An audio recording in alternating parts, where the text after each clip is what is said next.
एक राजमहल के द्वार पर बहुत भीड़ लगी हुई थी। सुबह से भीड़ का लगना शुरू हुआ और फिर भीड़ बढ़ती ही गई। धीरे धीरे सारा नगर ही उस महल के द्वार पर इकट्ठा हो गया।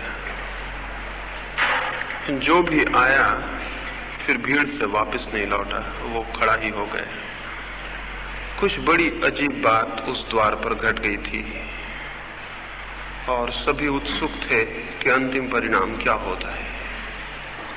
सुबह ही सुबह एक भिखारी ने आके अपना भिक्षा पात्र राजा के सामने किया था और राजा से एक शर्त रखी कि मैं तभी भिक्षा स्वीकार करूंगा जब मेरा पूरा पात्र भर दिया जाए, चाहे मिट्टी से चाहे सोने से, लेकिन एक ही शर्त पर भिक्षा लूंगा कि मेरा पूरा पात्र भर दिया जाए।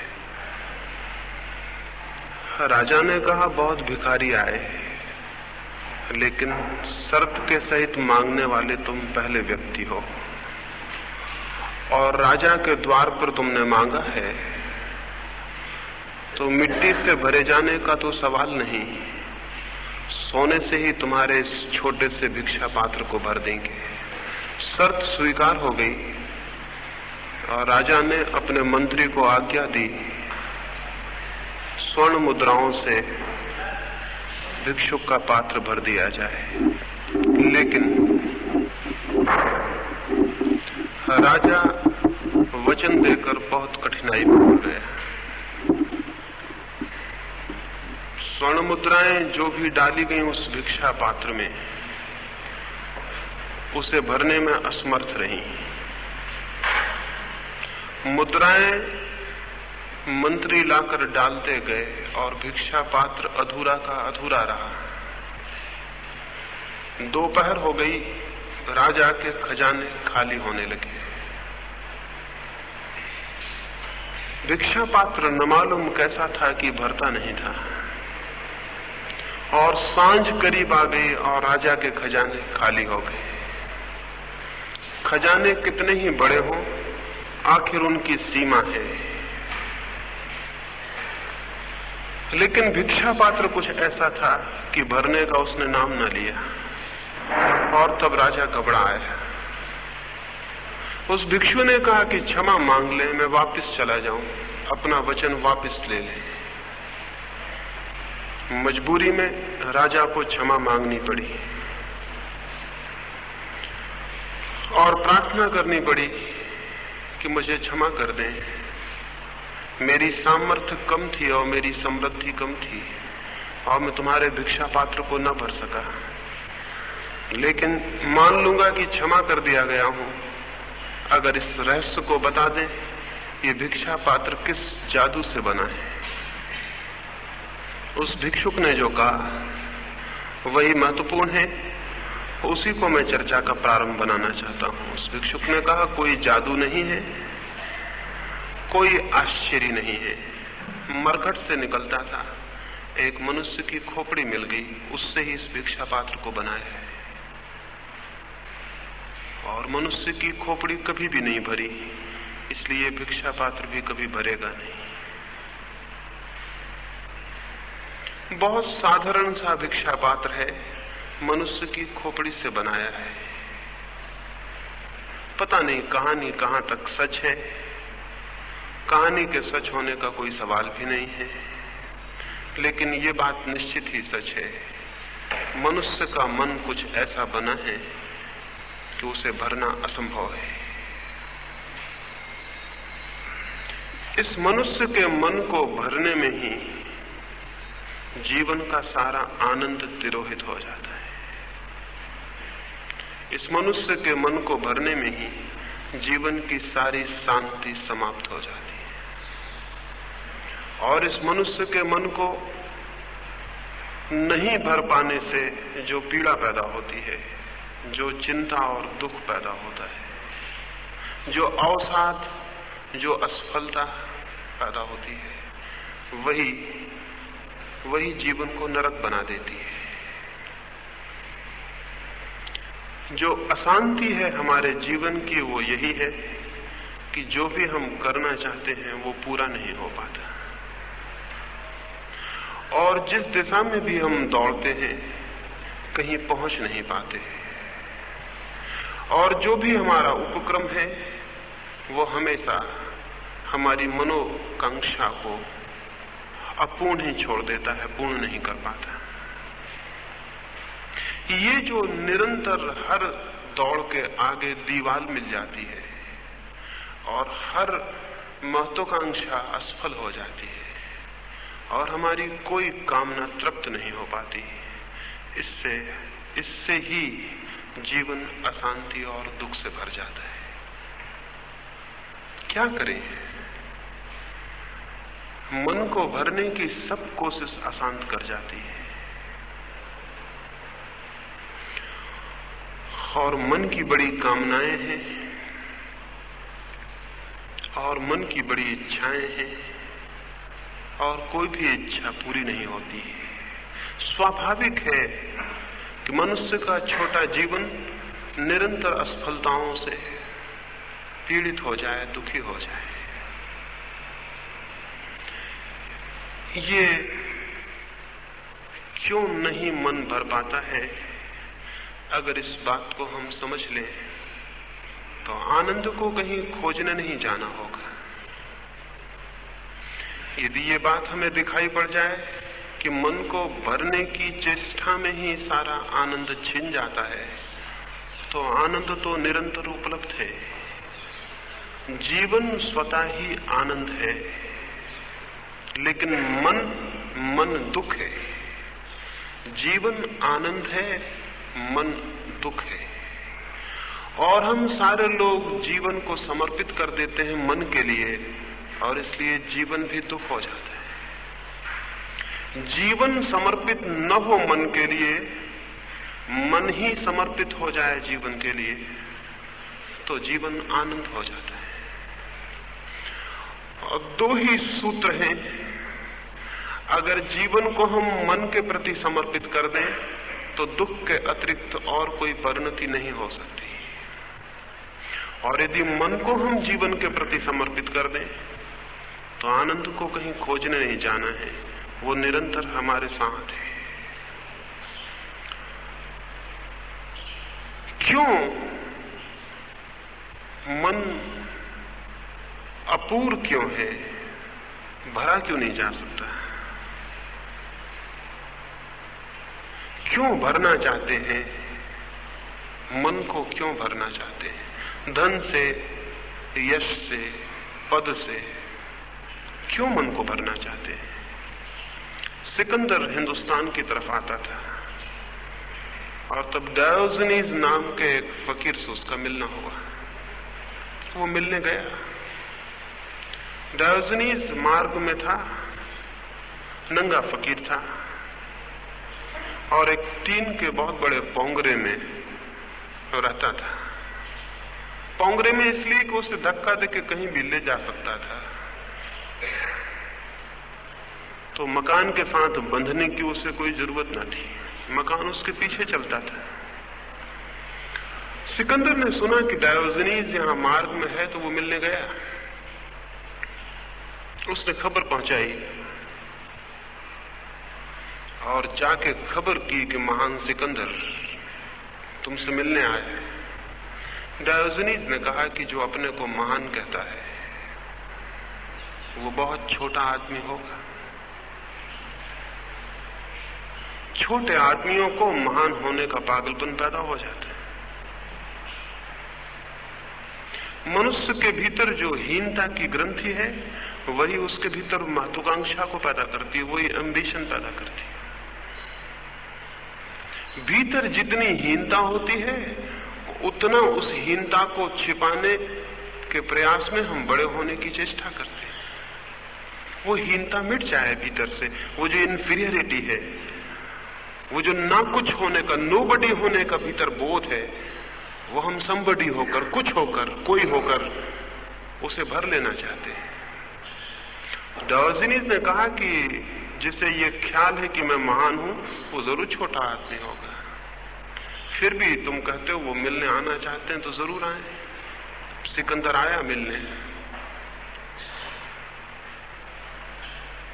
इसके पहले कि सिकंदर कुछ पूछता, डायोजनीस ने ही उससे पूछा कि तुम्हारी ये बड़ी यात्रा किस लिए चल रही है?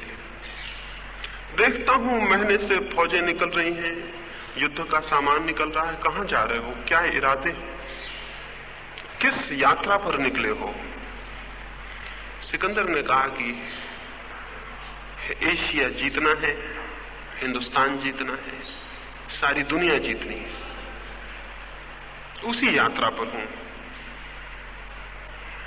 डायोजनीस ने पूछा कि सब जीत लोगे तो फिर क्या करोगे? उसने कहा फिर आराम करूंगा, फिर आनंद से रहूंगा। डायोजनीस खूब हंसने लगा। सिकंदर ने पूछा इसमें हंसने की कौन सी बात है? डायोजनीस ने कहा बड़े पागल हो, अगर आनंद से ही रहना है और आराम ही करना तो मैं आराम कर रहा हूं और आनंद से रह रहा हूं। तो मेरे इस झोपड़े में 2 के लायक काफी जगह है, रुक जाओ, तुम भी आनंद से रहो और आराम करो। अगर सारी दौड़ के बाद आराम से रहना और आनंद से ही जीना है तो सारी दौड़ के बाद क्यों, पहले क्यों नहीं? ये भी तो हो सकता है कि दौड़ में जीवन समाप्ति हो जाए और जिसके लिए दौड़े थे वो आनंद कभी उपलब्ध ना हो। और डायोजनीस ने कहा कि अब तक ऐसा ही हुआ है, तुम अकेले नहीं हो इस यात्रा पर निकले हुए, सभी लोग इसी यात्रा पर निकले हुए हैं, सभी छोटे मोटे सिकंदर हैं, सभी दुनिया को जीतने को निकले हुए हैं। सिकंदर ने कहा बात तो तुम ठीक कहते हो, लेकिन अब तो मैं आधी यात्रा पर निकल भी आया, अब कैसे आधी यात्रा से वापस लौटूं? उस नंगे फकीर ने कहा जो आधे से नहीं लौट सकता वो कभी नहीं लौट सकता, क्योंकि यात्रा तो कभी पूरी नहीं होगी, तुम पूरे हो जाओगे। मन की कोई यात्रा कभी पूरी नहीं होती, विजय की कोई यात्रा कभी पूरी नहीं होती, और यही हुआ। सिकंदर वापस नहीं लौट पाया, बीच यात्रा में मर गया। और तब एक कहानी यूनान में प्रचलित हो गई, किसी बहुत उर्वर मस्तिष्क ने वो कहानी गढ़ी होगी और बड़ी मधुर है। संयोग की ही बात थी कि जिस दिन सिकंदर मरा उसी दिन डायोजनीस भी मरा, और तब यूनान में एक कहानी प्रचलित हो गई कि बैतरणी पार करते वक्त स्वर्ग में जाते समय दोनों का फिर से मिलना हो गया। सिकंदर आगे था, थोड़ी देर पहले मरा था, डायोजनीस पीछे था। सिकंदर ने पीछे आवाज सुन के लौट के देखा कि कौन है, तो डायोजनीस था। आज उसे बड़ी शर्म मालूम होने लगी, क्योंकि जब पहली दफा मिला था तो वो बादशाह के वस्त्रों में था और डायोजनीस नंगा था, और आज भी डायोजनीस नंगा था और सिकंदर भी नंगा था। तो बड़ी बेचैनी हुई। डायोजनीस हंसने लगा और उसने कहा कि तुम नंगे किए गए हो, मैं नंगा हुआ था। तुमसे वस्त्र छीने गए हैं, मैंने वस्त्र छोड़े थे।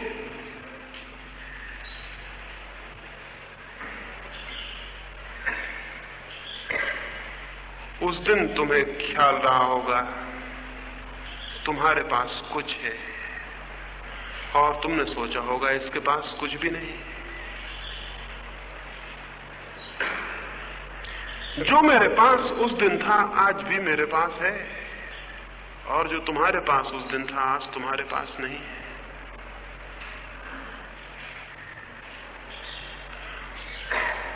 जो मेरे पास था, जो मेरे पास सदा हो सकता था, उसको ही मैंने बचा लिया था।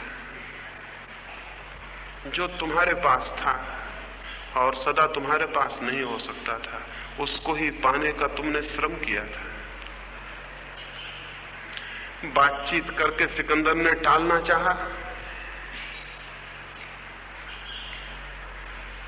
सिकंदर ने कहा कि बड़ी खुशी है, आज फिर एक बादशाह और एक फकीर का मिलना हो गया।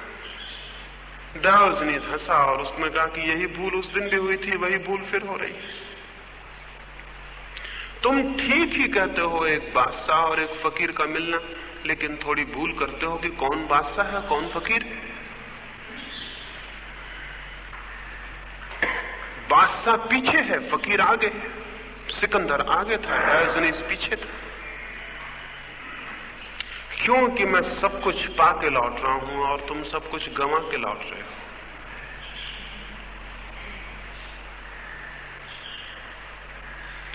ये जो बैतरणी पर बात हुई होगी, पता नहीं किसने सुनी, लेकिन किसी ने सुन ली होगी, इसलिए खबर यहां तक आई है।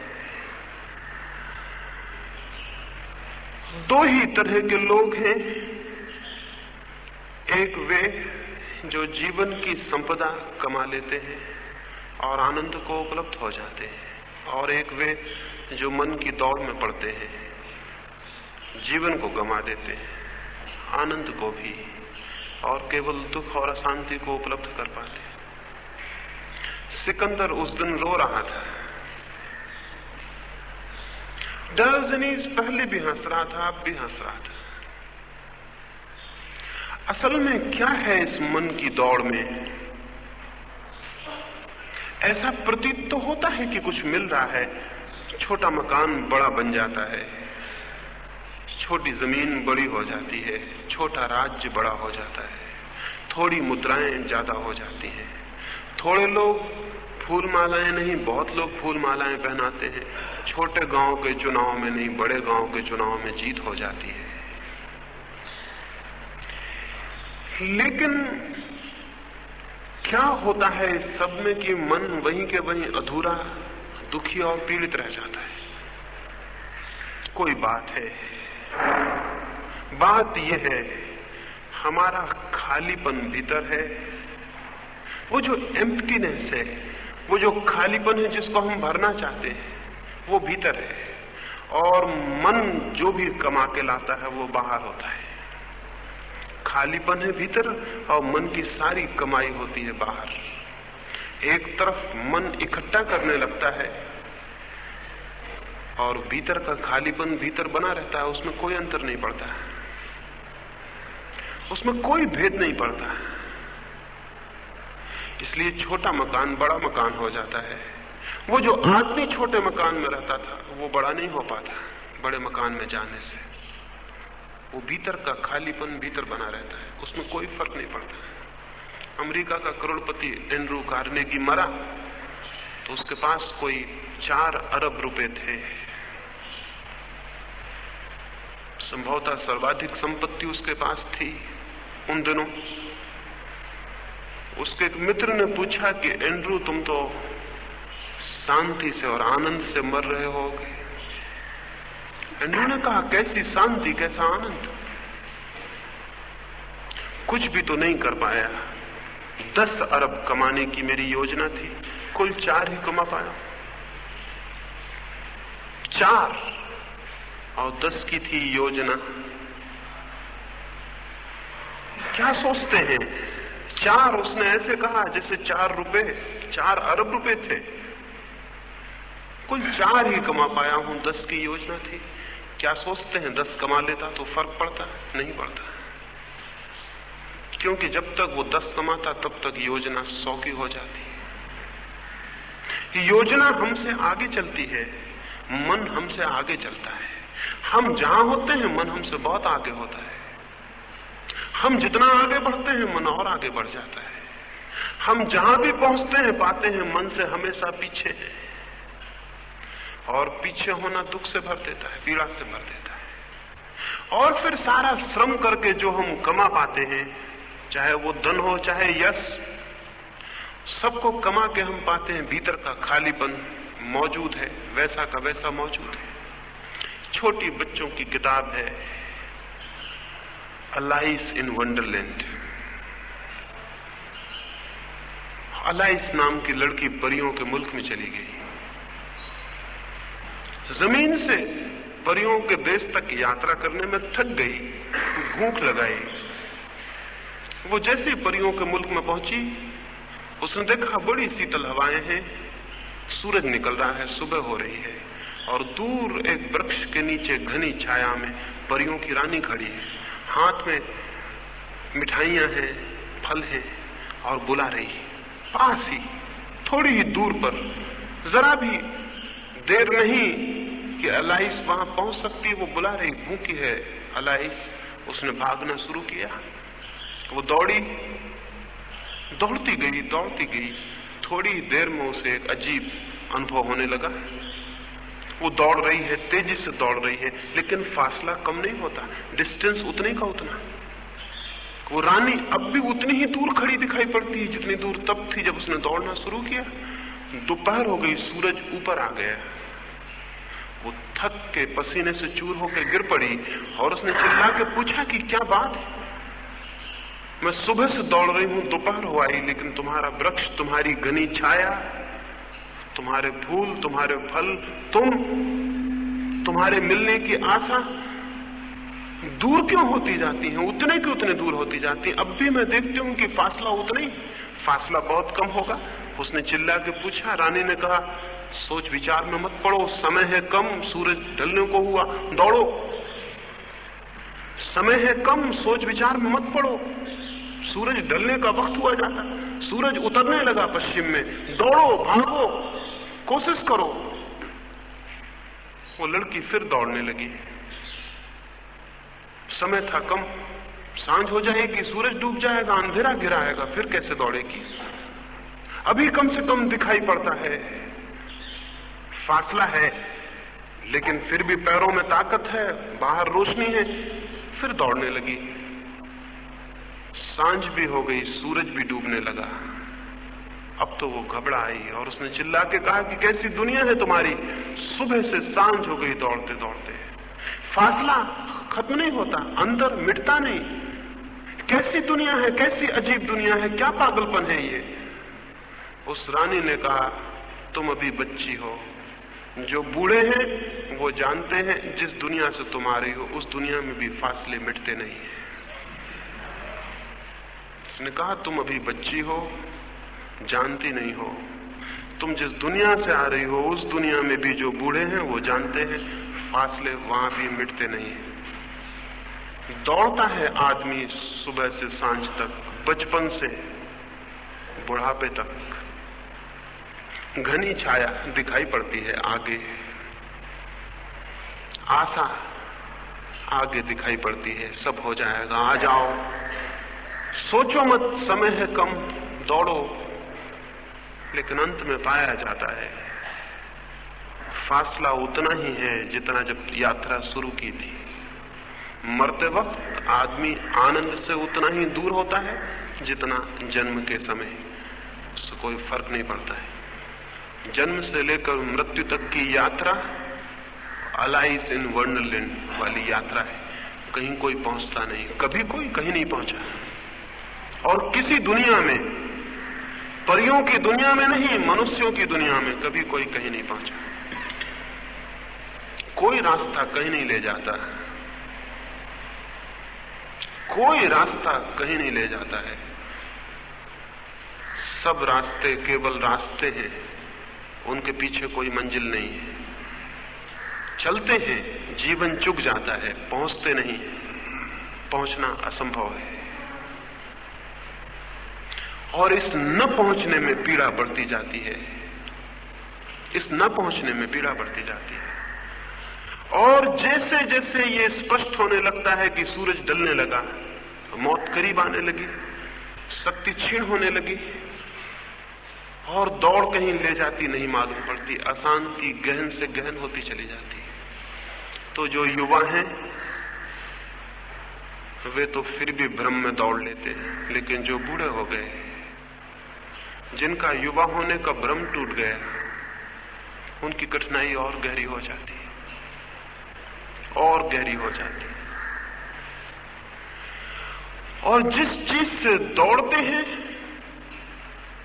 जिस चीज से बचते हैं, वो खालीपन वो ना कुछ होना, वो भीतर का शून्य वो भरता नहीं, वो वहीं के वहीं खड़ा रहता है। इसलिए बच्चे ज्यादा सुखी मालूम होते हैं, क्योंकि उन्हें अपने भीतर के शून्य का कोई पता नहीं, भीतर के अभाव का कोई पता नहीं। बूढ़े दुखी मालूम होते हैं, उन्हें अपने भीतर के अभाव का भी पता चल गया और इस बात का भी पता चल गया कि उसे भरना असंभव है। बीच में जवान है, वो बेचारे दौड़ते हैं, उनमें थोड़ा बचपन है, अभी प्रौढ़ता नहीं, अभी वो दौड़ेंगे, परीक्षण करेंगे, दौड़ के देखेंगे। मनुष्य जाति अनुभव से बहुत कुछ सीखी नहीं है, कोई बहुत बड़ी बात हमने सीखी नहीं है, और इसीलिए आदमी जब बूढ़ा हो जाता है तब भी याद करता है बचपन के दिन बहुत अच्छे थे। कवि गीत गाते हैं, बचपन बहुत अच्छा था। ये कवि निश्चित ही वे ही असफल लोग होंगे जिन्होंने बुढ़ापे में जाके आनंद की सारी संभावनाओं को समाप्त हुआ पाया। नहीं तो बचपन आनंद होना चाहिए, बचपन तो शुरुआत है। तो जीवन आगे जाना चाहिए या नीचे जा रहा है? जो बूढ़ा आदमी याद करता है बचपन सुंदर था, सुखद था, वो असफल है, वो बूढ़ा आदमी असफल हो गया। इसलिए तो नहीं तो बचपन को कोई सुंदर और सफल कहता और आनंद कहता। बचपन तो शुरुआत है, विकास होना चाहिए था आनंद का।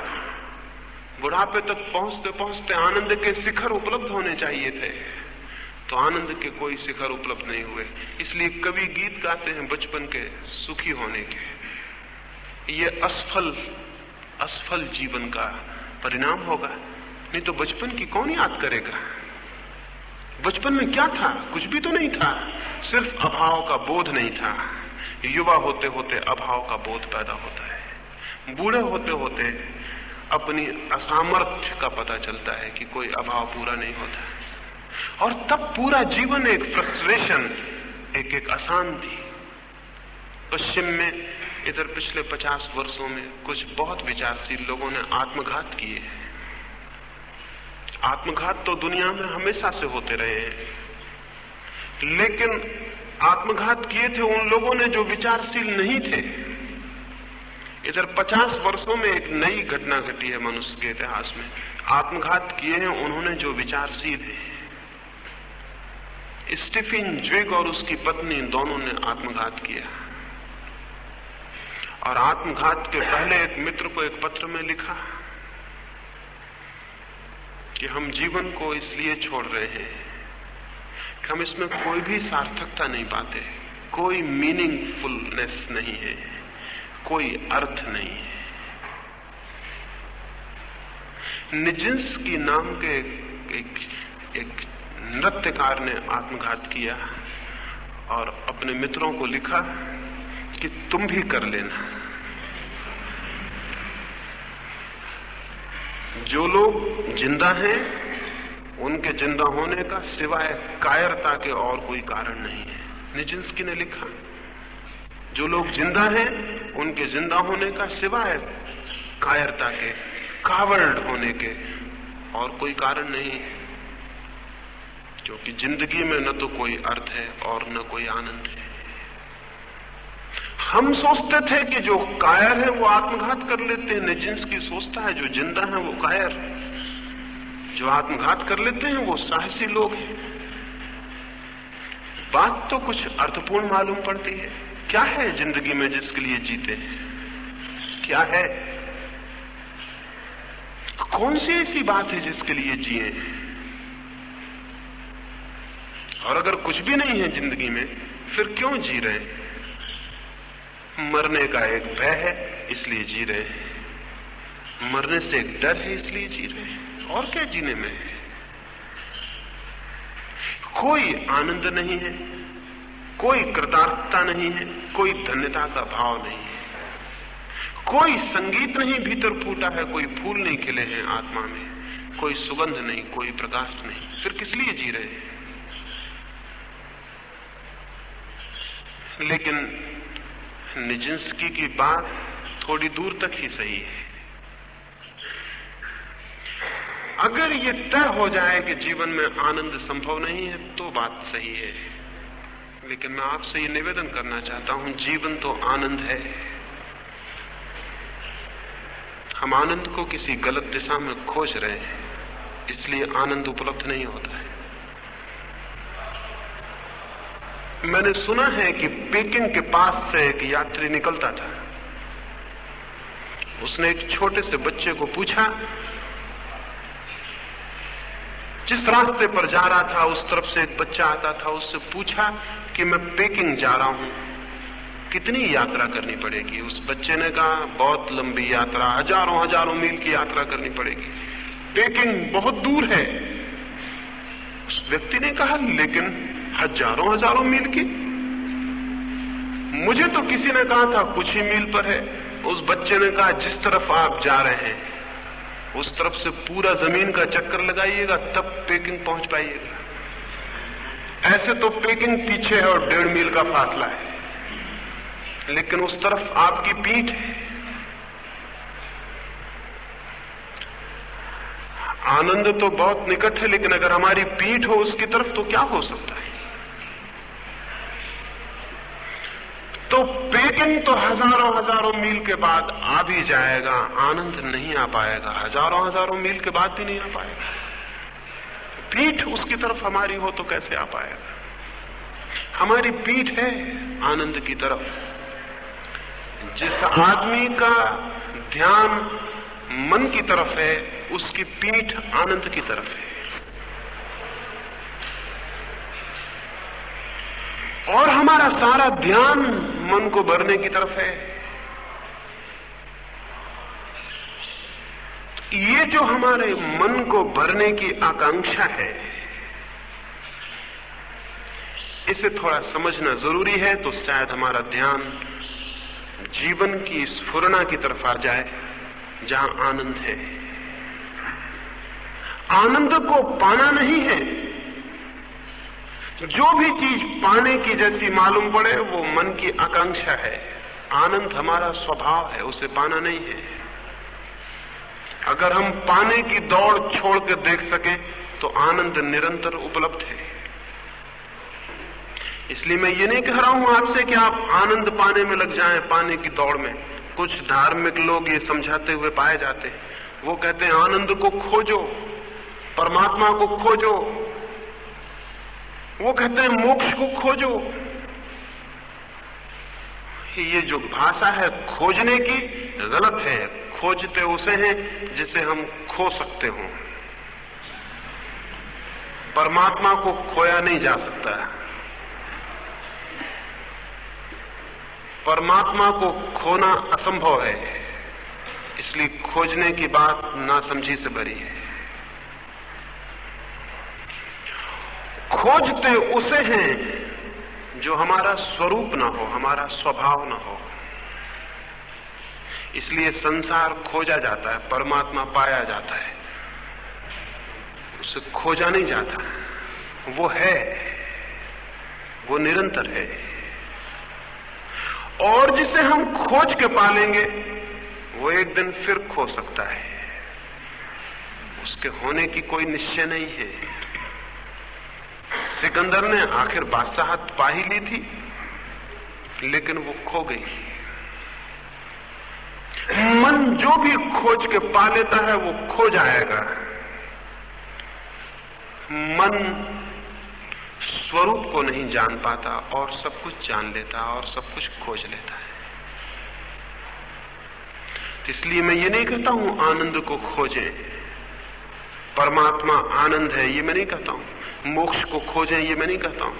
क्योंकि जिस चीज को आप खोज बना लेंगे वो आपके मन की आकांक्षा हो जाएगी। इसलिए जिन्हें हम सन्यासी कहते हैं, जो ईश्वर को खोज रहे हैं, मोक्ष को खोज रहे हैं, ये उसी भांति मन के बीमार हैं जिस भांति वे लोग जो धन को खोज रहे हैं, यश को खोज रहे हैं। खोजना बीमारी है, धन खोजना नहीं, खोजना। क्योंकि खोजना हमेशा भविष्य में होता है और जीवन हमेशा वर्तमान में है। जी तो मैं अभी रहा हूं, और खोज हमेशा कल के लिए होती, कल पाऊंगा। खोज हमेशा भविष्य में है और जीवन सदा वर्तमान में। इसलिए जो खोजता है वो खो देता है, जीवन को खो देता है। जीवन को पाना नहीं है, जीवन है। जीवन के प्रति जागना है। जब भी हम पाने की भाषा में सोचते हैं तो पाने की भाषा में हमेशा टाइम, समय लगता है। कल, परसों, अगले वर्ष, अगले जन्म में हमेशा समय लगता है। बीच में समय का अंतराल होता है। और क्या आपको पता है, कल कभी नहीं आता, कभी आया नहीं, कभी आएगा भी नहीं। जो आता है वो आज है, अब, अभी। जो आता है इसी क्षण का क्षण है, आने वाला क्षण कभी नहीं आता।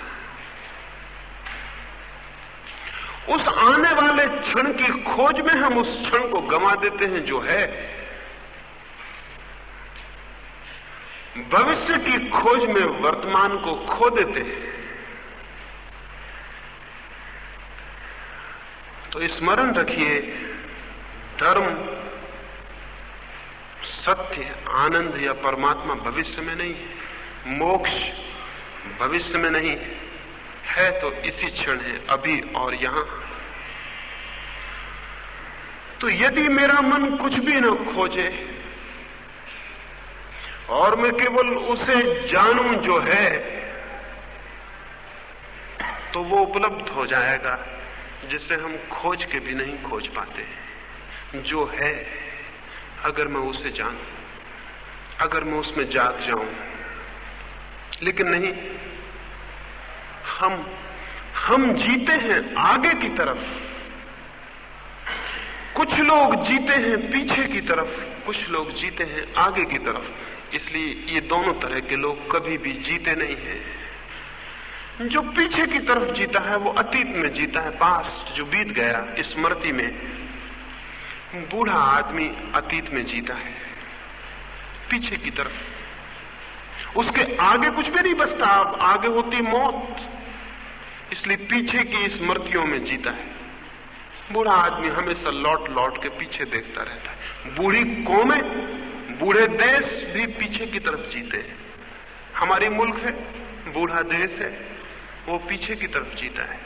पूछो स्वर्ण युग कब था, वो कहता है पीछे बीत गया, राम के समय में था। सतयुग बीत गया, आगे कुछ भी नहीं है, सब पीछे था। गीता लिखी जा चुकी, रामायण लिखी जा चुकी, सत्पुरुष हो चुके, आगे कुछ भी नहीं है, सब पीछे था। बूढ़ा आदमी, बूढ़ा मन पीछे की तरफ जीता है, बूढ़ी कौमें पीछे की तरफ जीती। तो जब भी आप पीछे की तरफ जीने लगे, समझना बूढ़े हो गए। जिस दिन भी पता चल जाए कि अब मैं पीछे की तरफ जीने लगा हूं, समझ लेना बूढ़े हो गए। बच्चे भविष्य की तरफ जीते, आगे उनका सारा सब कुछ आगे होता है। बच्चे भविष्य की तरफ जीते हैं। नई कौमें भविष्य की तरफ जीते हैं, अमेरिका जैसी कौमें भविष्य की तरफ जीती हैं, और आगे अच्छा होगा। बच्चे भविष्य की तरफ जीते हैं, बूढ़े अतीत की तरफ। और जवान तो मुश्किल से कोई कभी होता है, जवान मुश्किल से कोई कभी होता है। जवान का ठीक ठीक अर्थ होना चाहिए जो वर्तमान के प्रति जीता है। वर्तमान के प्रति तो मुश्किल से कोई कभी जीता है। बच्चे से आदमी बूढ़ा हो जाता, जवान हो ही नहीं पाता। जो आदमी जवान हो जाए, जो मौजूद है उसके प्रति जीने लगे, वही यंग माइंड है। जो मौजूद है उसके प्रति जीने लगे, जो है उसमें जीने लगे, वो आदमी आनंद को उपलब्ध हो जाए। युवा मन आनंद को उपलब्ध हो सकता है, सिर्फ युवा मन आनंद को ही उपलब्ध हो सकता है, और कोई बूढ़े का मन कभी आनंद को उपलब्ध नहीं हो सकता। बच्चे का मन कभी आनंद को उपलब्ध नहीं हो सकता। लेकिन बचपन और बुढ़ापे, उम्र की बात नहीं कर रहा हूं, मन की दिशा की बात कर रहा हूं। एक बूढ़ा आदमी अगर वर्तमान में जीता हो तो युवा है, और एक युवा आदमी अगर अतीत में जीता हो तो बूढ़ा है, भविष्य में जीता हो तो भी बच्चा है। यंग माइंड ही धार्मिक मन है, युवा मन। और युवा मन का अर्थ है वर्तमान के प्रति जो है, क्या है, उसके प्रति हम कैसे जी सकते। एक छोटी सी कहानी कहूं, उससे मेरी बात ख्याल में आ सके। बहुत पुरानी कथा है। एक युवक गुरुकुल से वापस लौटा, उसकी शिक्षा पूरी हो गई, उसके साथी भी सब वापस हुए। उसके साथियों ने अपने गुरु को बहुत तरह की भेंटें दी। कोई राजपुत्र था, कोई बहुत बड़े धनी का पुत्र था, लेकिन वो युवक बहुत ही दरिद्र और गरीब था। उसके पास देने को कुछ भी नहीं था। उसके मन को बहुत पीड़ा हुई। उसने गुरु के पैरों पर सिर रखा, आंसू गिराए और कहा, मुझे क्षमा कर दें, मेरे पास तो भेंट देने को कुछ भी नहीं है। गुरु ने कहा, तुम प्रेम देते हो, प्रेम में गिरे आंसुओं से मूल्यवान क्या है। लेकिन फिर भी वो युवक माना नहीं, और उसने कहा कि मुझे एक वचन दे, तभी मैं यहां से उठूंगा, कि जब भी मेरे पास कुछ भेंट करने को हो और मैं देने आऊं तो आप अस्वीकार नहीं करेंगे। जब भी कभी भी मेरे पास कुछ होगा और मैं देने आऊंगा तो आप उसे स्वीकार कर लेंगे। ये आश्वासन दे तो ही मैं यहां से जाऊंगा। गुरु को आश्वासन देना पड़ा। वो युवक चलता हुआ अपने देश की राजधानी में पहुंचा और रात एक मित्र के घर ठहरा। उसने अपने मित्र से कहा कि मैं बहुत दुखी हूं, मैं अपने गुरु को कुछ भेंट नहीं कर पाया।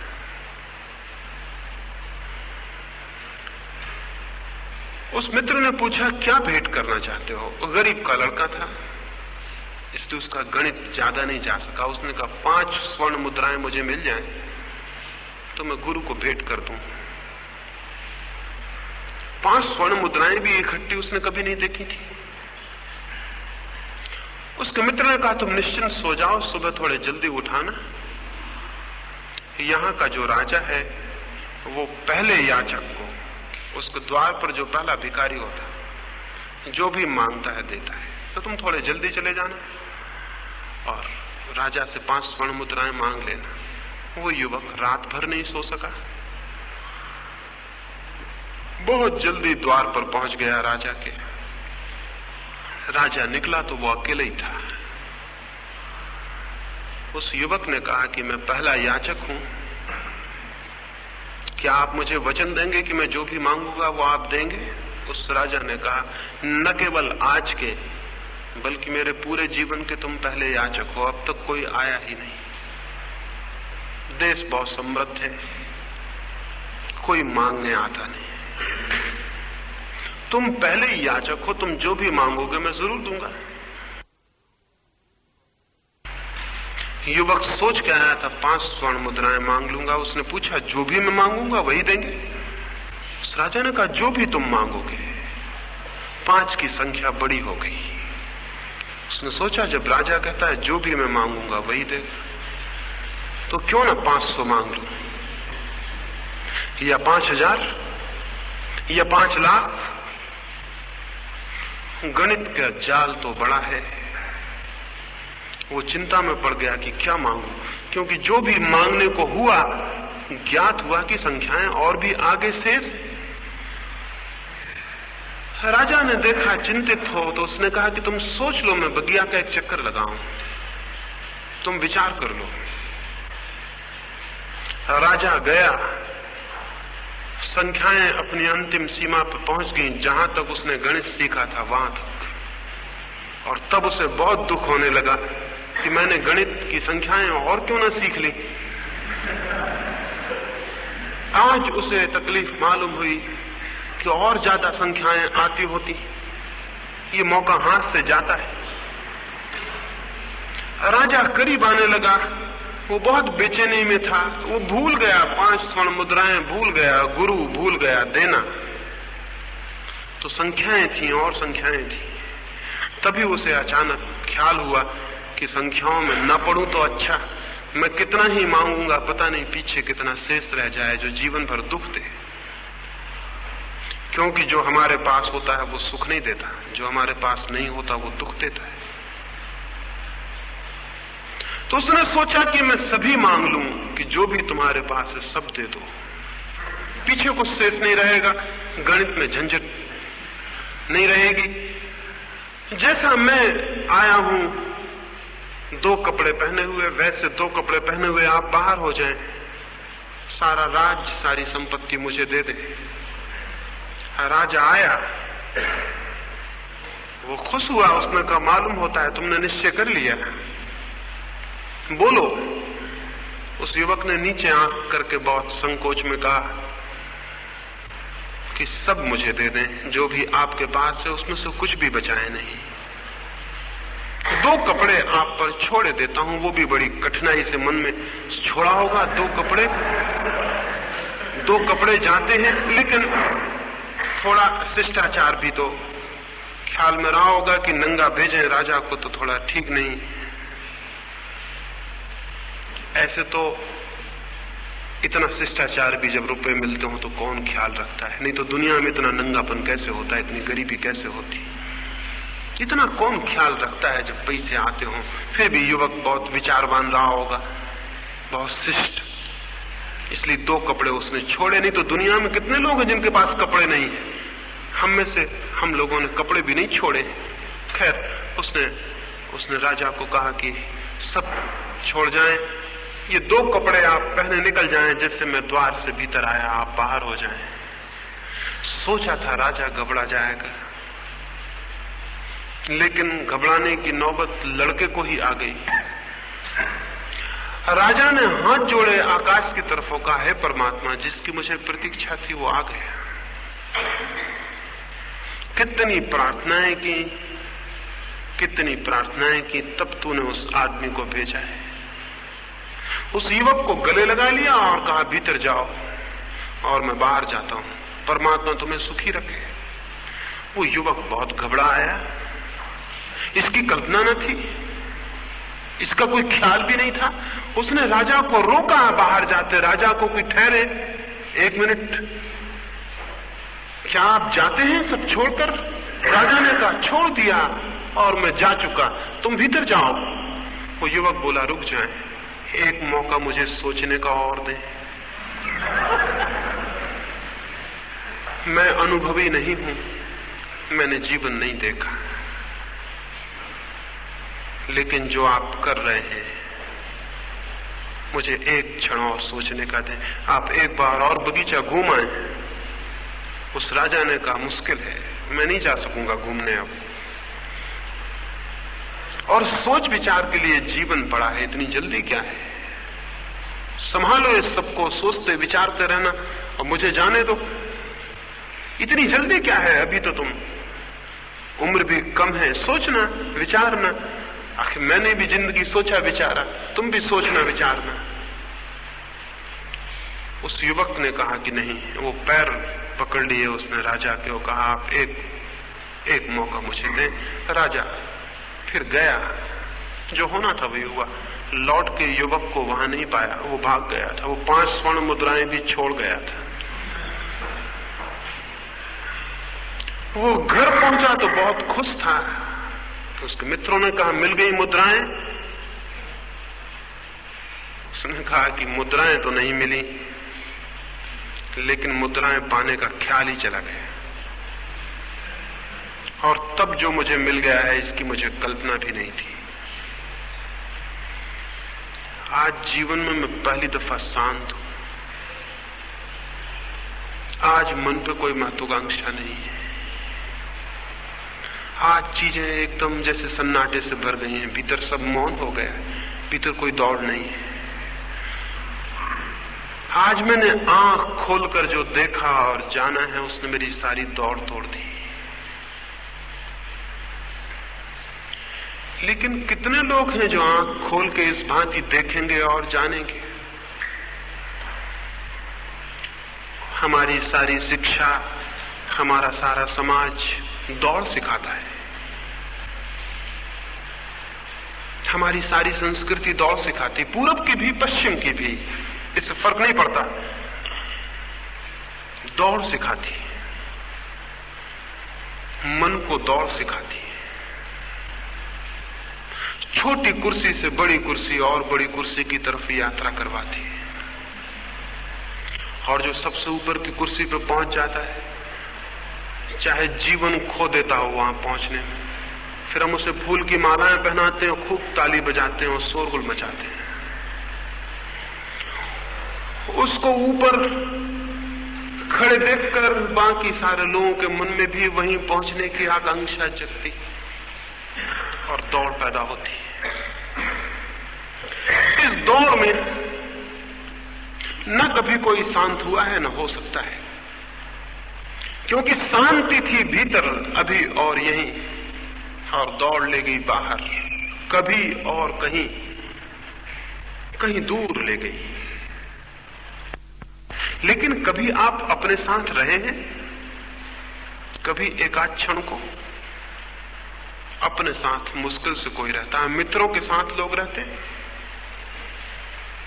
कल्पनाओं के साथ लोग रहते हैं, कामनाओं के साथ लोग रहते हैं, अपने साथ कोई भी नहीं रहता। अपने साथ कभी रहे हैं? कभी एकाध क्षण को भी, जब आप ही हो और कोई ना हो, कोई भविष्य ना हो, कोई अतीत ना हो, कोई मित्र ना हो, कोई शत्रु ना हो, आप ही हो अकेले, कभी रहे हैं? अगर रहे हो तो फिर आनंद को कहीं और नहीं खोजेंगे, फिर हंसेंगे अपने पर कि मैं कहां खोजता था, जो मौजूद था उसे खोजता था, जो निरंतर साथ था उसे खोजता था। लेकिन उस तरफ हमने कोई ध्यान नहीं दिया है। धर्म का संबंध है आपके उस अकेलेपन से जहां आप बस अकेले हैं। लेकिन हम तो सदा किसी के साथ हैं। अगर अकेले जंगल में भी आपको छोड़ दें तो भी मन किसी के साथ होगा, कहीं आगे, कहीं पीछे, कहीं और। वहां नहीं होगा जहां आप हैं। जापान में एक छोटी सी पहाड़ी के पास एक साधु खड़ा हुआ था,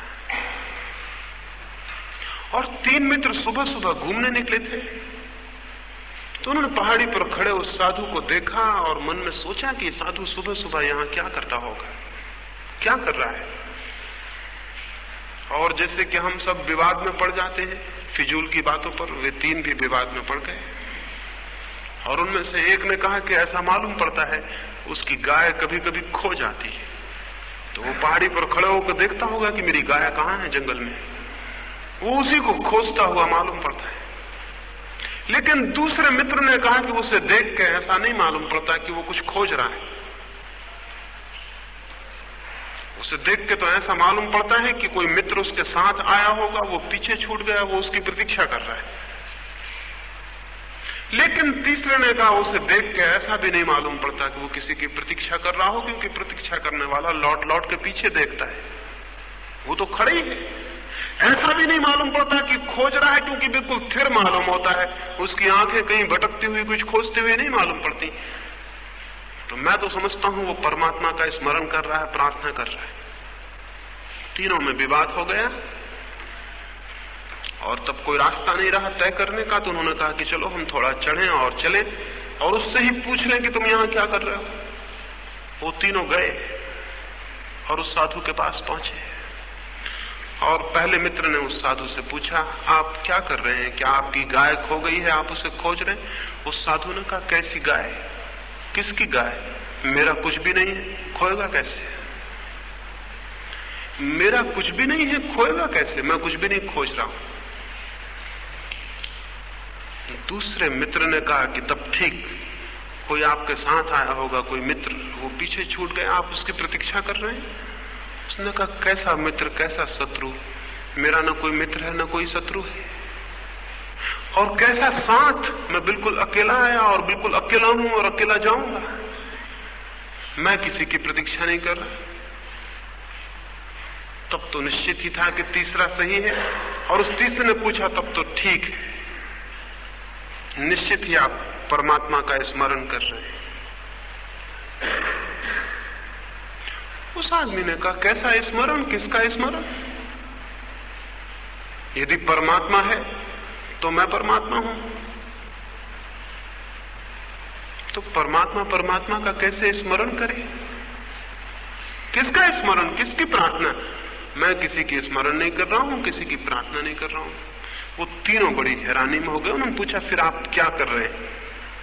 उस साधु ने क्या कहा? उस साधु ने कहा, मैं कुछ कर नहीं रहा हूं, मैं केवल हूं। साधु ने कहा, मैं कुछ कर नहीं रहा हूं, मैं केवल हूं। मैं मात्र हूं अभी, और कुछ कर नहीं रहा हूं। कभी आपने ऐसा कोई क्षण जाना जब आप केवल हैं और कर कुछ भी नहीं रहे? अगर जाना होता तो आप यहां नहीं आए होते, क्योंकि आनंद को फिर आपका कोई सवाल ही नहीं रहता था समझने के लिए। आप यहां नहीं होते, क्योंकि जो आदमी उस क्षण को जान लेता है जब वो है और कुछ भी नहीं कर रहा, उस शांति को, जब सारी डूइंग, सारा करना, सारी बिकमिंग, सारा होना नहीं है, सिर्फ बीइंग है, सिर्फ होना है, मात्र हम हैं, जो व्यक्ति उस क्षण को जान लेता है वो आनंद को जान लेता है। वही जीवन को भी जानता है। जीवन और आनंद दो बातें नहीं है। जीवन का आनंद, ऐसी बात बोलना गलत है। जीवन ही आनंद है, आनंद ही जीवन है। ये एक ही बात की दो, एक ही तथ्य को कहने वाले दो शब्द हैं। जिसने जीवन को जान लिया वो आनंद को भी जान लेता है। जीवन तो आनंद है। जिसने आनंद को जान लिया वो जीवन को जान लेता है। अगर आपने आनंद नहीं जाना तो आप भ्रम में होंगे कि आपने जीवन को जाना है। आप जीवित भी नहीं हो सकते। बुद्ध के समय में अपने भिक्षुओं की उम्र वो जन्म से नहीं गिनते थे। और ये घटना शुरू हुई, एक बूढ़ा आदमी बुद्ध के पास आया और बुद्ध ने पूछा, तेरी उम्र कितनी है? भिक्षु, तेरी उम्र कितनी है? उसने कहा, केवल 4 वर्ष। वो था कोई 70 वर्ष का। बुद्ध ने कहा, 4 वर्ष? क्या कहते हो? उसने कहा, 4 वर्ष के पहले मैं जीवित था, यह कहना ठीक नहीं होगा। मैं जीवन को जानते नहीं था तो जीवित कैसे कहूं? इधर 4 वर्षों से मैंने जाना कि जीवन क्या है, जीवन का सौंदर्य और सत्य, और जीवन का आनंद और शांति। तो बुद्ध ने अपने भिक्षुओं से कहा कि भिक्षुओं, याद रखो, आगे से किसी भी अच्छे मनुष्य की उम्र जन्म से मत गिनना। ये ठीक कहता है। क्राइस्ट एक दफा एक झील के पास से निकले, एक मछुआ मछलियां मारता था। क्राइस्ट ने उसके कंधे पर हाथ रखा और कहा कि मित्र, कब तक तू मछलियां ही फांसता रहेगा, जीवन को नहीं फांसना है? तो मछुआ बहुत हैरान हुआ। उसने कहा, जीवन? क्राइस्ट ने कहा, हम तुझे ऐसा जाल फेंकना सिखा सकते हैं कि जीवन फंस जाए, और तू है कि मछलियां फांस रहा है। मछुआ बड़ा हिम्मत का आदमी रहा होगा। उसने जाल वहीं फेंक दिया, क्राइस्ट के पीछे हो लिया। लेकिन गांव के बाहर नहीं निकल पाया था कि एक आदमी ने आके खबर दी कि तुम कहां जा रहे हो? पता, तुम्हारे पिता की मृत्यु हो गई। पिता बीमार था और मर गया था अभी अभी। तो उस मछुए को किसी ने खबर दी कि तुम्हारा पिता मर गया, घर चलो। उस मछुए ने क्राइस्ट से कहा, क्षमा करे और 2-4 दिन की मुझे छुट्टी दे दे, मैं थोड़े पिता का अंतिम संस्कार कराऊं। क्राइस्ट ने क्या कहा? क्राइस्ट ने कहा, लेट द डेड बरी देयर डेड। गांव के मुर्दे हैं, वो मुर्दे को दफना लेंगे, तू मेरे पीछे आ। क्राइस्ट ने कहा, गांव के मुर्दे मुर्दे को दफना लेंगे, तू बहुत फिक्र मत कर, तू मेरे पीछे आ। बड़ी अजीब बात कही, मुर्दे मुर्दे को दफना लेंगे। निश्चित ही जिसने जीवन को नहीं जाना वो मुर्दा है। केवल सांस लेने से कोई जीवित होता है? जीवन इतनी सरल बात है। क्या भोजन पचा लेने से कोई जीवित होता है? रात को सो जाने से सुबह आंख खोलने से कोई जीवित होता है? नहीं नहीं। शायद विज्ञान समर्थ हो जाएगा ऐसी पुतलियां बनाने में जो सांस लें, भोजन पचाएं, रात को सोएं, सुबह उठ के काम करें। इसमें कोई बहुत कठिनाई नहीं है। आज नहीं कल विज्ञान यंत्र बना लेगा जो ये सब काम कर सकेंगे जो आप कर रहे हैं, क्योंकि आपका काम कोई भी ऐसा नहीं है जो यंत्र ना कर सके। सारा काम यांत्रिक है जो आप कर रहे हैं। चाहे ब्रह्म मुहूर्त में उठते हो और चाहे 8 बजे उठते हो, दोनों काम यंत्र कर सकेगा। इसमें कोई फर्क नहीं पड़ता है। भोजन भी पचा सकता है, दफ्तर में जाके फाइल भी जांच सकता है, स्कूल में पढ़ा भी सकता है। ये सब काम यंत्र कर सकता है। जिसे हम अभी जीवन कह रहे हैं वो तो इतना मैकेनिकल है कि आज नहीं कल मशीन उसे कर सकेंगी। क्या नहीं कर सकता यंत्र? जिसको बुद्ध ने जाना होगा, जिसको महावीर ने जाना होगा, जिसको कृष्ण ने, क्राइस्ट ने जाना होगा, वो यंत्र नहीं जान सकता। यंत्र कर तो कुछ भी सकता है, यंत्र जान नहीं सकता। कर तो कुछ भी सकता है, जान नहीं सकता। वो जो जानना है वो कहां है हमारा? अभी उसकी मौजूदगी नहीं है, इसलिए हम दुख में हैं। उसकी मौजूदगी हो जाए, दुख विलीन हो जाएगा। हम सारे लोग दुख को हटाने में लगे हैं, लेकिन हमें इस बात का पता नहीं कि दुख हटाया नहीं जा सकता। यहां कमरे में अंधकार भरा हो और हम सारे लोग अंधकार को धक्के देके हटाने में लग जाएं, तो क्या हम अंधकार को हटा पाएंगे? नहीं, हम मिट जाएंगे, अंधकार यहीं रहेगा। अंधकार ऐसे नहीं हटाया जा सकता कि उसे धक्के दें। कितनी ही ताकत लगाएं, अंधकार यहीं रहेगा, हटाया नहीं जा सकता।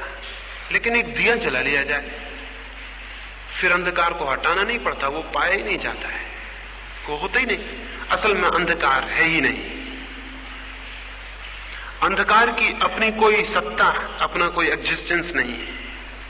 अंधकार केवल प्रकाश के न होने का नाम है, एब्सेंस का नाम है, अनुपस्थिति का नाम है। अंधकार किसी चीज की उपस्थिति का नाम नहीं है। कोई चीज मौजूद नहीं है, कोई चीज केवल अनुपस्थित है। कोई चीज है नहीं, कोई चीज नहीं है, प्रकाश नहीं है, बस इससे ज्यादा अंधकार और कुछ भी नहीं है। तो जो अंधकार से लड़ता है वो अंधकार को कभी नहीं हटा पाएगा। जो प्रकाश को जलाता है वो अंधकार को पाता ही नहीं। सूरज इतने दिन से खोज रहा है अंधकार को, अभी तक उसका मिलना नहीं हो सका। अभी तक खोज नहीं पाया अंधकार को, और कभी नहीं खोज पाएगा जब तक कि खुद अंधकार ना हो जाए। तब तक खोज भी नहीं पाएगा, तब वो सूरज नहीं रहेगा।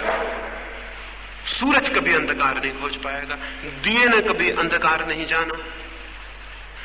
हमारे जीवन में जो दुख है वो दुख वास्तविक नहीं है, वो केवल हमारे जीवन के प्रति बोध की अनुपस्थिति है, आनंद के प्रति बोध की अनुपस्थिति है। तो आप दुख को कितना ही हटाएं, कितना ही बड़ा मकान बनाएं, कितनी ही संपत्ति इकट्ठी कर लें, कैसे ही वस्त्र ले आएं, दुख को हटाने का कोई प्रयास सफल नहीं होगा, क्योंकि दुख है ही नहीं।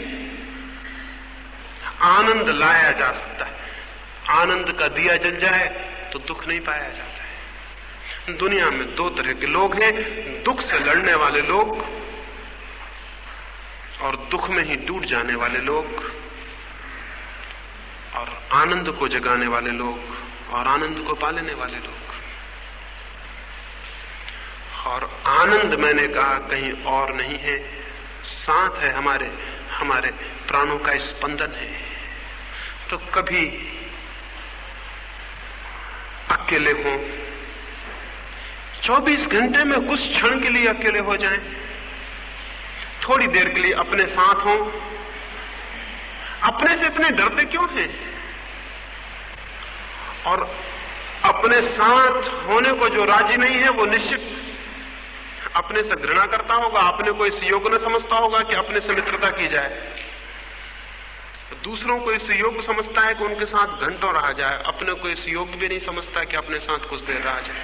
कोई अपने साथ रहने को राजी नहीं है। थोड़ी देर मौका मिले तो रेडियो खोल लेगा, अखबार उठा लेगा, भागेगा, क्लब में जाएगा, मित्र को खोजेगा, पड़ोसी के पास जाएगा, कोई उपाय ना मिलेगा तो सो जाएगा। लेकिन अपने साथ होने को नहीं, अपने साथ होने को नहीं। सारा धर्म एक ही सूत्र है, अपने साथ होने की प्रक्रिया। और जो व्यक्ति थोड़ी देर को भी अपने साथ होना सीख जाता है, थोड़े दिनों में पाता है, थोड़े दिनों में पाता है, एक नई झलक जीवन की उसे उपलब्ध होनी शुरू हो जाती है। सब थोड़ी देर को करना छोड़ दें, विचार करना, काम करना थोड़ी देर को छोड़ दें, थोड़ी देर को चुपचाप पड़े रह जाएं। आप हैं और कुछ भी नहीं है, कोई काम नहीं है। लेकिन अगर किसी तरह दुकान से बचते हैं तो रामायण उठा लेते हैं, अगर किसी तरह मित्रों से बचते हैं तो राम राम राम राम जपने लगते हैं, लेकिन काम जारी रखते, काम बंद नहीं करते। राम राम भी मत जपें, वो भी एक काम है, वो भी मन की व्यस्तता है, वो भी ऑक्यूपेशन है। कुछ भी ना करें थोड़ी देर को, बस पड़े रह जाएं, सिर्फ हैं और कर कुछ भी नहीं रहे। ऐसी दशा को मैं ध्यान कहता हूं, जब आप कुछ भी नहीं कर रहे हैं। इसलिए अगर कोई कहता हो कि मैं ध्यान कर रहा हूं तो समझना कि बड़ी गड़बड़ बात कह रहा है, ध्यान किया नहीं जा सकता। एक फकीर ने एक आश्रम बनाया हुआ था तिब्बत में, और तिब्बत का दलाई लामा उस आश्रम को देखने गया। बहुत बड़ा आश्रम था, बीच में एक बहुत बड़ा भवन था, आसपास बहुत दूर दूर तक फैले हुए छोटे छोटे भवन थे, हजारों भिक्षु वहां रहते थे। तो दलाई लामा को उसने एक एक मकान बताया, यहां हम ये करते हैं, भोजन बनाते हैं, यहां स्नान करते हैं, यहां ये करते हैं, यहां वो करते हैं। लेकिन बीच में जो बड़ा भवन था, दलाई लामा ने कई बार पूछा, और यहां? इसको सुनते से वो चुप रह जाए। दलाई लामा बहुत हैरान हुआ, उसने जाके पाखाने भी बतलाए, स्नान गृह भी बतलाए कि यहां ये करते हैं। उसने कहा कि ठीक में, लेकिन ये जो बीच में बड़ा भवन है, यहां क्या करते हो? उस फकीर ने कहा, आप मानते नहीं है, बार बार यही पूछे जाते हैं, उसको मत पूछिए। बड़ा हैरान हुआ कि जो सबसे बड़ा विशाल भवन है, तुम्हारा केंद्र है, उसके बाबत कुछ नहीं कहते। उसने कहा, मैं मजबूरी में हूं, हम क्या बताएं कि वहां क्या करते हैं, वहां जाके हम कुछ भी नहीं करते, वो हमारा ध्यान भवन है, वहां हम कुछ करते नहीं, वहां हम सब करना छोड़ के सिर्फ रह जाते हैं, वहां हम होते हैं, वहां हम करते नहीं हैं। इसलिए मैं क्या कहूं आपसे कि अगर हम कहें कि ध्यान करते हैं तो गलती होगी। आप जाके लोगों से कहेंगे कि वो भवन में ध्यान करते हैं। ध्यान, प्रार्थना, प्रेम कोई करने की बातें नहीं है। अगर कोई कहे कि मैं तुम्हें प्रेम करता हूं, समझना कि नहीं करता, क्योंकि प्रेम करने की बात नहीं है, प्रेम होने की बात है। मैं आपके प्रति प्रेम में हो सकता हूं, लेकिन आपको प्रेम नहीं कर सकता। मैं प्रेम में हो सकता हूं, लेकिन प्रेम कर नहीं सकता। मैं प्रार्थना में हो सकता हूं, प्रार्थना कर नहीं सकता। मैं ध्यान में हो सकता हूं, ध्यान कर नहीं सकता। जीवन में जो भी महत्वपूर्ण है वो किया नहीं जाता, उसमें हुआ जा सकता है। तो थोड़ी देर को सब करना छोड़े और वहां रह जाएं जहां कोई करना नहीं है। तो उस शांति में, उस साइलेंस में, उस मौन में, उस निशब्द में उसका अनुभव होगा शुरू, जिसे चाहे तो आनंद कहें, चाहे तो जीवन कहें। और जैसे ही उसकी थोड़ी सी स्फुरना होगी और उसका बोध होगा, तो पाएंगे कि अंधकार की भांति दुख गया, और पाएंगे कि दुख के साथ मन गया। तब जो शेष रह जाता है वही परमात्मा है। और जब तक दुख है, तब तक जो दिखाई पड़ता है वही संसार है। संसार को छोड़ के कोई परमात्मा को नहीं पा सकता है, लेकिन परमात्मा को पाले, संसार है ही नहीं, उसे छोड़ना नहीं पड़ता है। एक सन्यासी है मेरे मित्र, वो मुझसे बोले कि मैं अपने पत्नी बच्चों को छोड़ के आया हूं। मैंने कहा कि तुम संसार के बाहर कभी नहीं जा सकोगे, क्योंकि जो छोड़ के आया है वो भी मानता है कि पत्नी बच्चे मेरे हैं। छोड़ के आया है, मेरे। एक बहुत बड़े सन्यासी भारत के बाहर बड़ी ख्याति पाए और वापस हिंदुस्तान लौटे। उनकी पत्नी उनसे मिलने गई तो उन्होंने दरवाजा बंद कर लिया। उनके एक मित्र ने कहा कि आप ये क्या करते हैं, आपने तो कभी किसी स्त्री को मिलने से इंकार नहीं किया और निरंतर कहते थे सबके भीतर ब्रह्म है, इस स्त्री में क्या बाधा हो गई है, इसमें कैसे ब्रह्म नहीं है। उन्होंने कहा वो मेरी पत्नी थी। उनके मित्र ने कहा थी नहीं, वो है। क्योंकि अगर थी तो बात गई, लेकिन आप द्वार बंद करते हैं। एक सन्यासी अभी अभी मरे तो उनकी आत्मकथा निकली। उसमें लिखा हुआ है कि 15 वर्ष बाद, पत्नी को छोड़ने के 15 वर्ष बाद उनकी पत्नी मर गई। तो वो काशी में थे।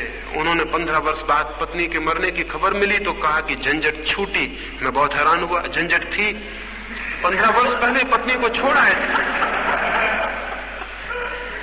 एक सन्यासी को मैं मिलता था, उन्होंने मुझसे कहा मैंने लाखों रुपए पर लात मार दी। मैंने उनसे पूछा ये लात कब मारी? उन्होंने कहा कोई 30 वर्ष हुए। मैंने कहा कि लात ठीक से लग नहीं पाई। 30 वर्ष हो गए और अभी याद है? किस बात की याद कर रहे हैं? लात लग नहीं पाई।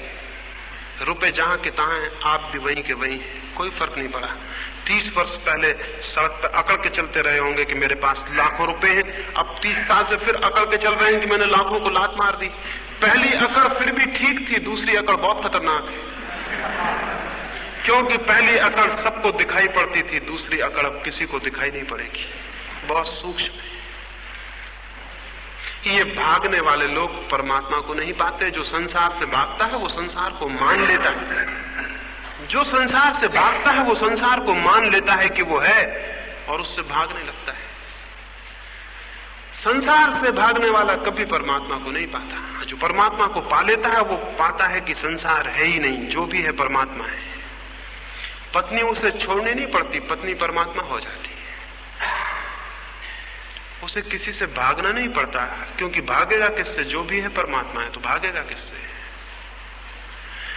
परमात्मा को पा लेना विधायक धर्म है, पॉजिटिव रिलीजन है, जीवंत धर्म है। और संसार से भागने वाला धर्म निषेधात्मक, नेगेटिव धर्म है, मुर्दा धर्म है। इस मुर्दा धर्म ने दुनिया को अंधेरे में ढकेला है और मनुष्य को नीचे लाया है।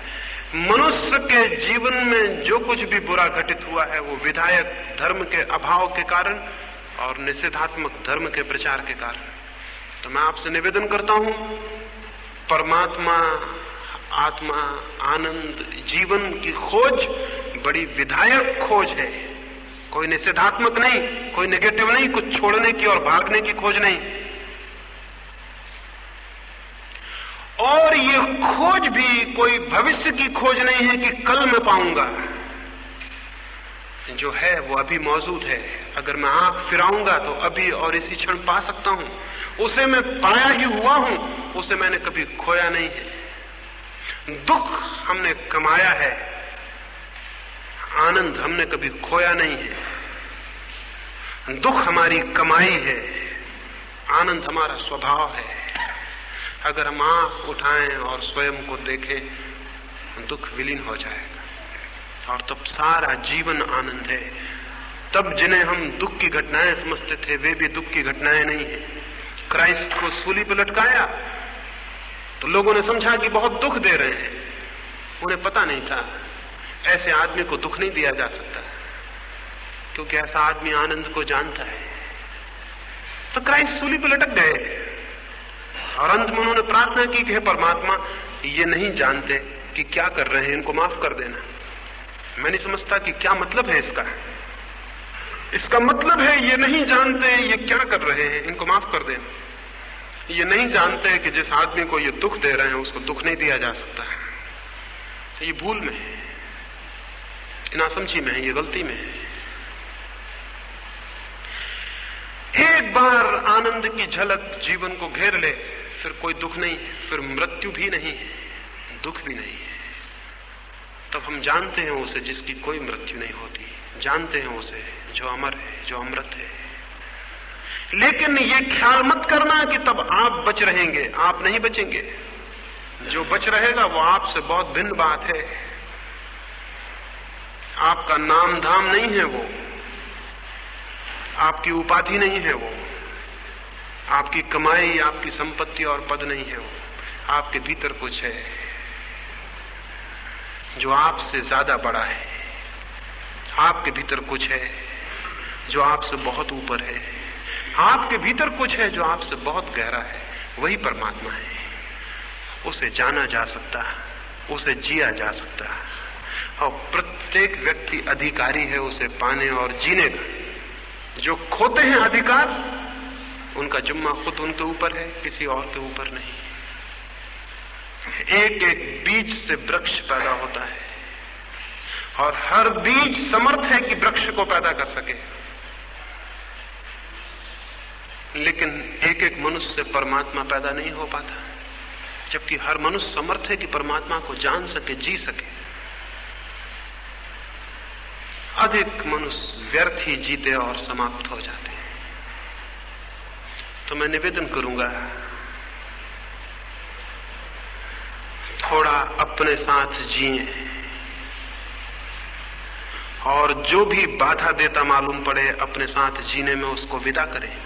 उसको कहें कि तुम जाओ, मुझे थोड़ा अकेला छोड़ो। कठिनाई होगी, मुश्किल पड़ेगा, क्योंकि आदत। और क्या आपको पता है कि उन चीजों की भी आदत पड़ जाती है जो हमें दुख देती। बहुत लंबा बीमार अपनी बीमारी छोड़ने में भी थोड़ा घबराता है, क्योंकि बीमारी से इतने दिन का साथ हो जाता है, संग हो जाता है।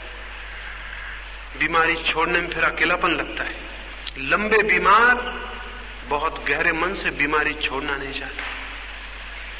बहुत दिन तक कारागृह में रहा हुआ आदमी जंजीर छोड़ने में घबराता है।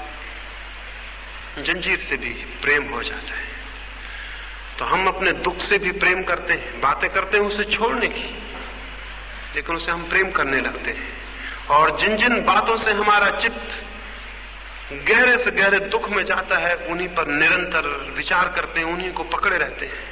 उनको थोड़ा छोड़ें, थोड़ा उनको हटाएं, थोड़ा उनसे दूर हटें, थोड़ा उनको विदा करें।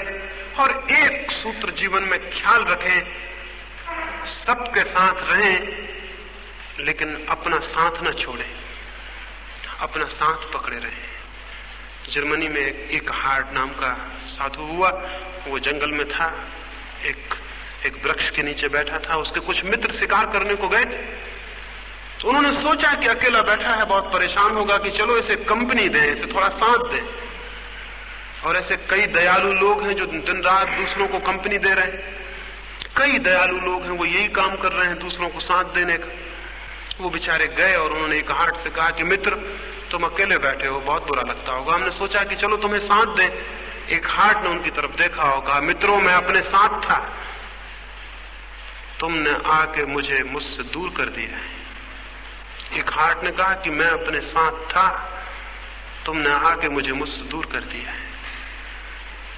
इसको थोड़ा समझें, थोड़ा अपने साथ रहें, कुछ क्षण खोजें 24 घंटे में। वे ही क्षण अंत में बचाए हुए क्षण सिद्ध होंगे, शेष सारे क्षण खोए हुए सिद्ध होंगे। वे ही क्षण अंत में सिद्ध होंगे मेरे थे, जिन्हें मैंने बचाया और जिया और जाना। और उन्हीं क्षणों से वो सुगंध आनी शुरू होगी जो मनुष्य के जीवन को धार्मिक बनाती। मंदिर जाने से कोई धार्मिक नहीं होता, न कोई मस्जिद जाने से धार्मिक होता है, न कोई गीता पढ़ने से धार्मिक होता है, न कोई कुरान पढ़ने से धार्मिक होता है।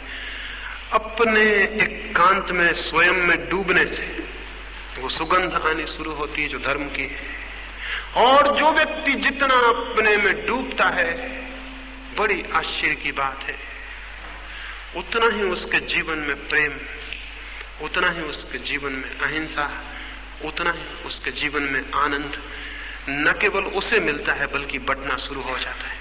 एक अंतिम बात और मैं अपनी चर्चा पूरी करूंगा। जितने हम दुखी होते हैं उतना ही हम दूसरों को दुख देते हैं, क्योंकि जो हमारे पास है वही हम दे सकते हैं। इसलिए दुखी मनुष्य कभी भी अहिंसक नहीं हो सकता, वो कितनी अहिंसा की बातें करे, वह अहिंसक नहीं हो सकता। दुखी मनुष्य हिंसक होगा ही, क्योंकि दुखी मनुष्य एक ही सुख जानता है, दूसरे को दुख देने का सुख, और कोई सुख नहीं जानता है। दुखी मनुष्य और कोई सुख नहीं जानता। इसलिए दुनिया जब तक दुखी है तब तक प्रेम नहीं हो सकता। दुनिया में घृणा होगी, हिंसा होगी, क्योंकि दुखी आदमी क्या करेगा? जो उसके पास है वही दूसरों को देगा। चाहे वो आपसे कहे कि मैं आपको प्रेम करता हूं और गले लगाया, लेकिन थोड़ी देर में आप पाएंगे कि गले लगाना घातक हो गया। पत्नी कहती है मैं पति को प्रेम करती हूं, पति कहता मैं पत्नी को प्रेम करता हूं, दोनों जानते हैं कि एक दूसरे के लिए नरक पैदा कर दिया है। पिता अपने लड़के को कहता है मैं प्रेम करता हूं, लड़का कहता है मैं पिता को प्रेम करता हूं, दोनों जानते हैं एक दूसरे का जीवन लिए ले रहे हैं। हमारा प्रेम झूठा होगा क्योंकि हम भीतर दुखी हैं। प्रेम तो वो दे सकता है जो भीतर आनंदित हो। प्रेम तो आनंद की सुगंध है। एक अच्छी दुनिया नहीं बन सकती अगर मनुष्य व्यक्तिगत रूप से भीतर आनंदित ना हो। तब जो दुनिया पैदा होगी, बनेगी, वो वायलेंस की होगी, हिंसा की होगी, युद्ध की होगी, हत्या की होगी।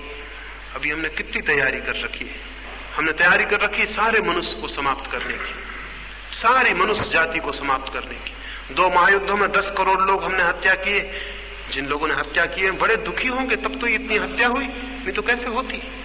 और अब हमने तैयारी की है कि हम पूरी मनुष्य जाति को ही समाप्त करके रहेंगे। दुख हमारा अंतिम चरम स्थिति पर पहुंच रहा है। अब हम राजी नहीं है कि कोई जिंदा रहे, क्योंकि हम जीवन का कोई मजा नहीं पा रहे, तो हम जीवन को नहीं रहने देंगे, हम उसे नष्ट करेंगे। जब जीवन दुख से भरता है तो डिस्ट्रक्टिव हो जाता है, विनाश, विध्वंस। और जब भीतर आनंद होता है तो जीवन सृजनात्मक हो जाता है, क्रिएटिव हो जाता है। धार्मिक व्यक्ति वो है जिसने आनंद को पाया और जिसका सारा जीवन एक सृजनात्मकता बन गया है, जो निरंतर सृजन कर रहा है और सबके लिए आनंद बांट रहा है। लेकिन आनंद हो तभी तो आनंद बांटिएगा। लोग तो कहते हैं कि दूसरों को आनंद दो, लोग तो कहते हैं दूसरों को प्रेम करो, लेकिन यह असंभव है।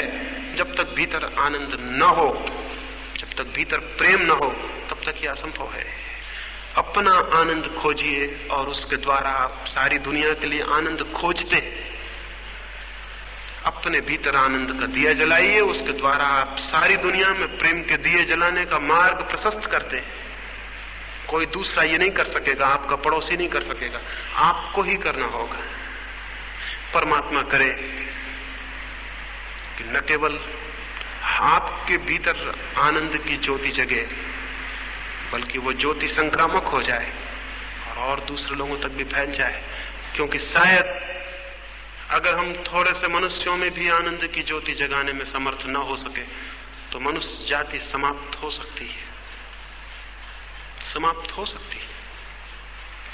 पागल राजनीतिज्ञों के हाथ में बड़ी ताकत आ गई है। एटम है, हाइड्रोजन बम है, और राजनीतिक सबसे ज्यादा दुखी लोग हैं, क्योंकि जो बहुत दुखी नहीं होता वो राजनीतिज्ञ नहीं हो सकता है। नहीं हो सकता है इसलिए कि जो दुखी नहीं होता वो किसी का मालिक नहीं होना चाहता। दुखी आदमी दूसरों का मालिक बनना चाहता है। क्यों? क्योंकि मालिक बन के उनकी गर्दन पर कब्जा कर लेता है, उसकी मुट्ठी बांध लेता है। हिटलर ने 15 लाख लोग मार डाले जर्मनी में, स्टालिन ने कोई 50 लाख लोग मारे रूस में। ताकत वही पाना चाहता है जो किसी को मारना चाहता है, सताना चाहता है, वो ताकत पाना चाहता है। राजनीति ताकत लाती है। इसलिए दुनिया में जितने पागल हैं, जितने दुखी हैं, जिनका दिमाग खराब है, वो सब राजनीतिक हो गए और उनके हाथ में ताकतें बढ़ती गई। उनके हाथ में हाइड्रोजन बम है, एटम बम है और न मालूम क्या क्या है। 50,000 हाइड्रोजन बम तैयार है और ये बहुत ज्यादा है। आपको पता है, इतनों की जरूरत नहीं है। 3 अरब आदमियों को मारने के लिए इतनों की बिल्कुल जरूरत नहीं। 21 अरब आदमी मारे जा सकते हैं इतने बम से। ये जमीन बहुत छोटी है, इस तरह की 7 जमीनें नष्ट की जा सकती हैं इतने बमों से। तब बड़ी हैरानी होती है कि इतना ज्यादा इंतजाम किस लिए किया है। शायद कोई आदमी एक दफा मरने से बच जाए तो हम दोबारा मार सके, दोबारा बच जाए तीसरी बार मार सके। 7 बार हम एक आदमी को मार सकते हैं दुनिया में, इसका हमने इंतजाम कर लिया। भगवान के कानून में एक दफा मारने से आदमी मर जाता है, दोबारा मारने की जरूरत नहीं होती, लेकिन हमने अतिरिक्त सुरक्षा कर ली। और जरूरत हो तो हम मार सकते हैं, 7-7 बार मार सकते हैं। ये जो पागलपन है ये खतरे में ले जाएगा।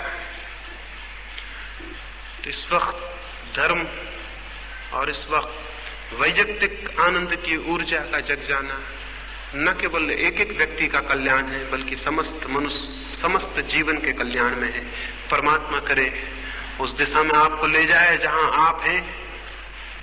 परमात्मा करे आपको अपने साथ होने का मौका दे। परमात्मा करे आप थोड़ा अपने में डूब सके और आपकी भविष्य और आगे की योजना नहीं, बल्कि जो आप हैं, जहां आपकी सत्ता है, आत्मा है, उसका दर्शन आपको हो सके, इसकी कामना करता हूं। मेरी बातों को इतने प्रेम और शांति से सुना है, उससे बहुत बहुत अनुग्रहित हूं। अंत में सबके भीतर बैठे परमात्मा को प्रणाम करता हूं। मेरे प्रणाम स्वीकार करें।